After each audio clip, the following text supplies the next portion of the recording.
Hideki Matsuyama making moves at the St. Jude Championship last weekend, jumping to number 3 in the FedEx Cup standings after winning. Now he's among the field of 50 of golf's best, set to tee off at the BMW Championship tomorrow, with the top 30 advancing to the Tour Championship.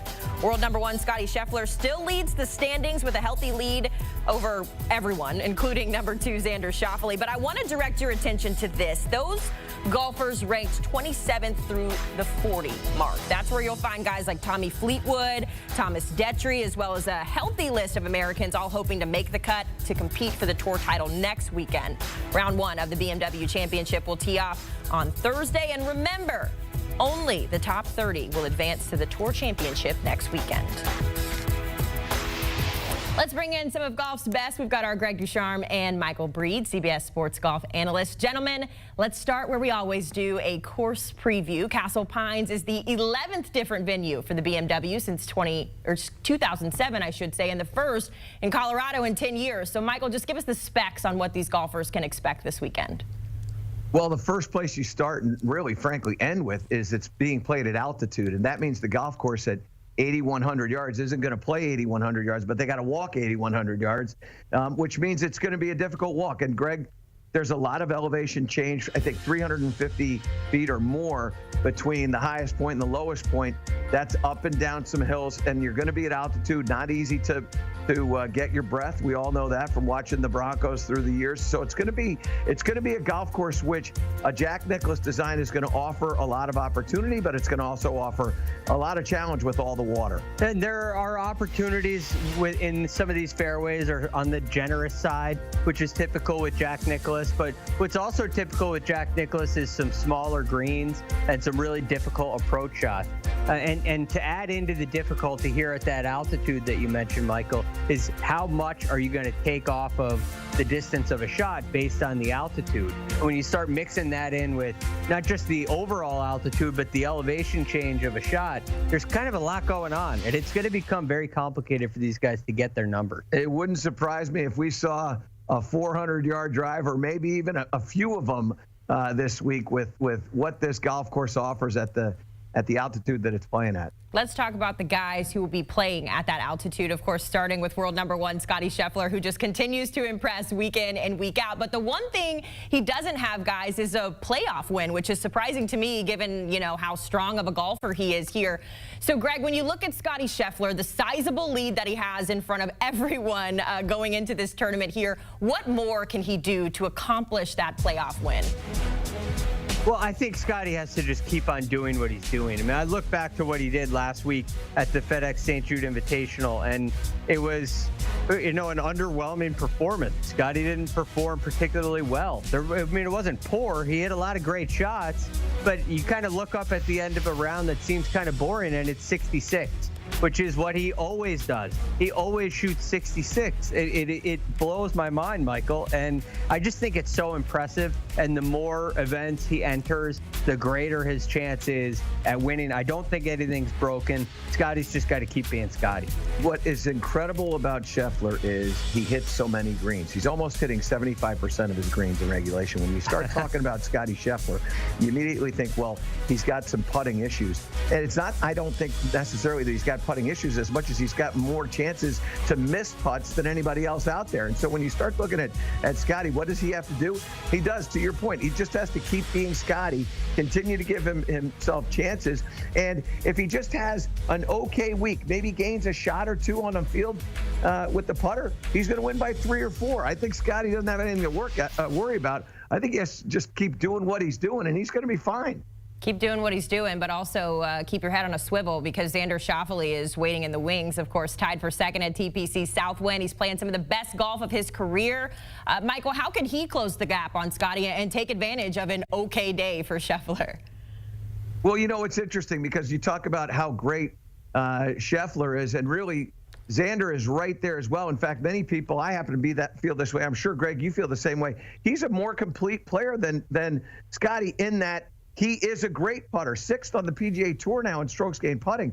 So when you look at this skill set that Xander has, in many ways, it's a broader skill set than what Scottie has. And yet at the same time, he doesn't have the wins that Scottie has. He's got those 2 majors, but really, who's counting? But I continue to be very impressed with what goes on with Xander as he continues to plod along. And what was fun to see Xander do is get aggressive at a PGA when he needed to get aggressive. And I think in order for him to have the week that will be a winning week this week, I think he's going to have to find the moments where he has to be aggressive and then take advantage of those moments and hit big shots at those big times. You know, something that has happened this year is that Xander's proved that he can hit those big shots at those big times. And his name sitting on that leaderboard is starting to carry a much different weight. And again, this was evident last week when Xander went and shot 63 on Sunday. All of a sudden, you see Schauffele's name up there on top of the board, and it's very, it catches your attention because you know what Xander's capable of. I think one of the biggest differences for him this year is his ability to get the ball in play at his length. He's added this cut shot off the tee, and I think that really raises his level in the ball striking category, pretty close to Scottie Scheffler. And I also would add that he now, with that scrambling ability, he's first on the PGA Tour in scrambling. He can take advantage of, risk a little bit. He can go at some flags that others might not be able to go at.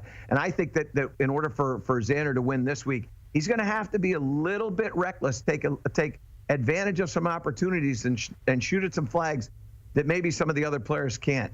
Xander Schauffele also caught the attention of Hideki Matsuyama there late, who survived the scare to hold on to win the St. Jude last weekend. Of course, he collected those ever-important FedEx Cup points as well, so he now starts this tournament at number 3 in the world standings. Greg, when you think about the journey he's had this year and where he's at going in at number 3, what's your confidence level at that he can go back-to-back and win back-to-back playoff tournaments?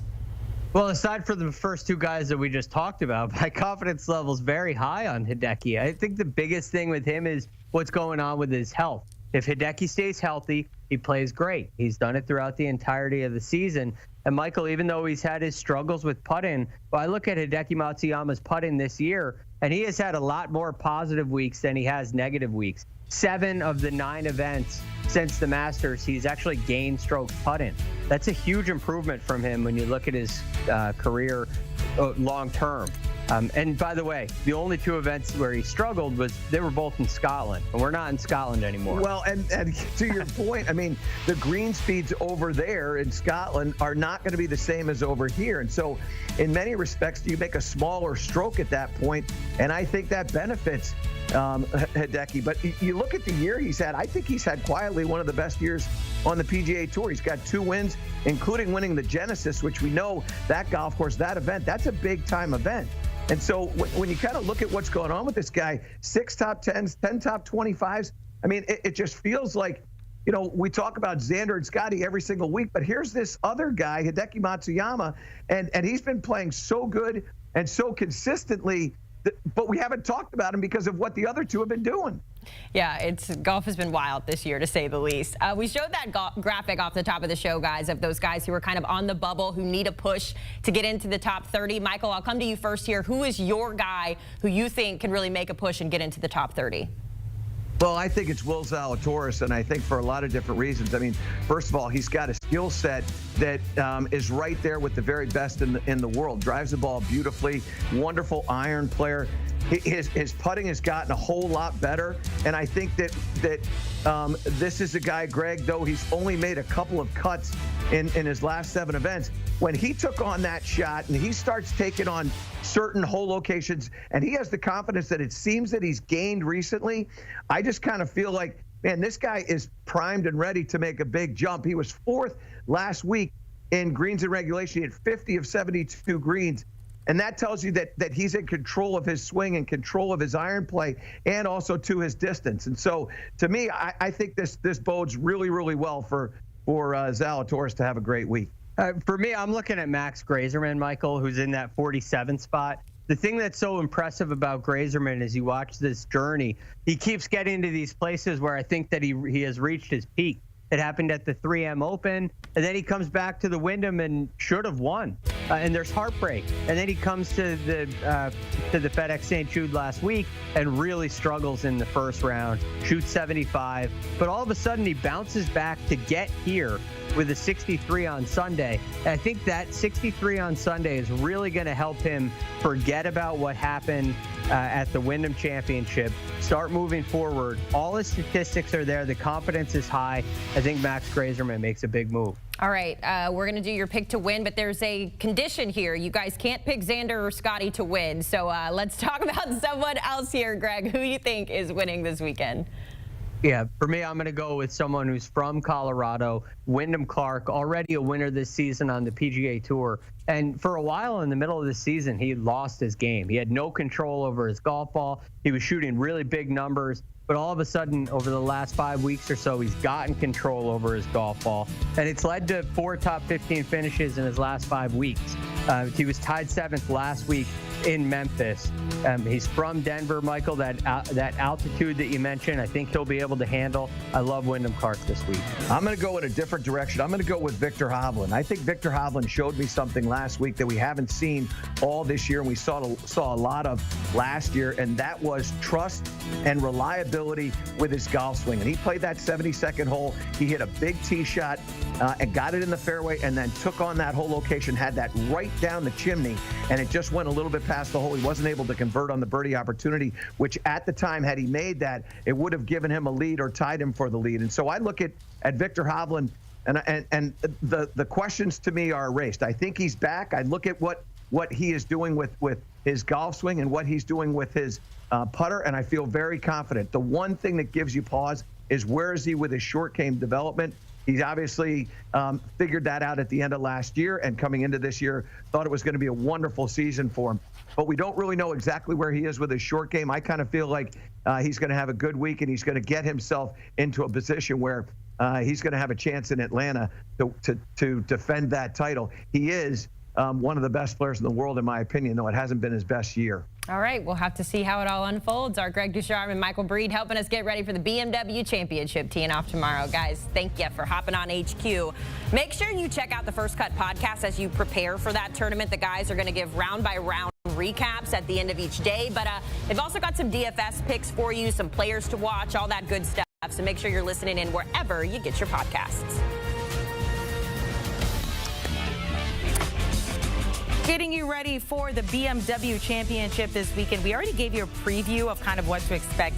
Taking a look at the odds to win. Now, this is all about FedEx Cup standings, FedEx Cup points. These are the odds to win without Scottie Scheffler and Xander Schauffele. Rory McIlroy sitting there at plus 900. Ludwig Åberg, 14-1 odds. Dyslexia kicks in a little bit. Colin Morikawa, 10-1 odds as well. Wyndham Clark, a lot of people high on him, 18-1. Let's welcome in one of our golf experts here, always the best dressed, Nejad. Let's go pick to win here without Scottie and Xander. Who do you like? I like the plus money on this one. Amanda, I love that we're leading without Scottie Xander market because I think one of those two likely wins this tournament. Patrick Cantlay's the pick for me. I mean, you could take him in the with Scottie market, but I really like this number plus 1,200. Patrick Cantlay has been sneaky good lately. He's not a guy that's going to grab a lot of headlines for multiple different reasons. He's kind of a boring pick, if I'm being honest. But when we look at his track record over his last handful of tournaments, let's call it his last 4, where he's been 12th, 25th, 5th, and 3rd, we're starting to see the metrics come around. The short game is there. The putting can spike, and the approach play. When you look at the weighted approach numbers and you look at the weighted tee to green numbers, Patrick Cantlay is inside the top 5 when we're talking about very recent form. He's a superstar that's rounding into superstar form. And when you take Scottie and Xander out of it, I really think it's up for grabs between, or I should say among 5 or 6 golfers. Cantlay is firmly at the top of those 5 or 6 for me. So I like him at plus 1,200 in the without Scottie and Xander market. Let's do some DFS here.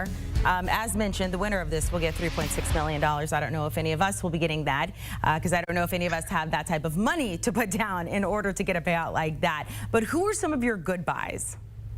Well, that's the cool thing about DFS is you can put a little bit down and you can win a lot if you spike with the right guy. So a couple of the good buys that I like in this 50-person tournament, one slightly under the radar and one probably a somewhat popular, cheap, inexpensive play. I'll start with the least popular of the two. It's going to be Adam Scott. I really like Adam Scott. The reason why I don't think he's going to be very popular is because, first of all, he's not one of those flashy names. He hasn't won recently, and he's in a price range that I think people are not really going to be immersing themselves in. So Adam Scott is really checking a lot of boxes. Weighted tee to green. We'll talk about him in a second later too. But weighted tee to green, the putting numbers, they all check the box there. And then Austin Eckroat's another cheap option, a very cheap option. That's a great ball striker, and we saw it last week. He might not get hot for 4 rounds, but he can absolutely get hot for 2 to 3. That's what you're looking for from a cheap option. He's a cheap enough option that he allows you, and people like him allow you at his price to get you a Scottie Scheffler or a Xander Schauffele in your DFS lineup. So I really like Eckroat as a cheap option.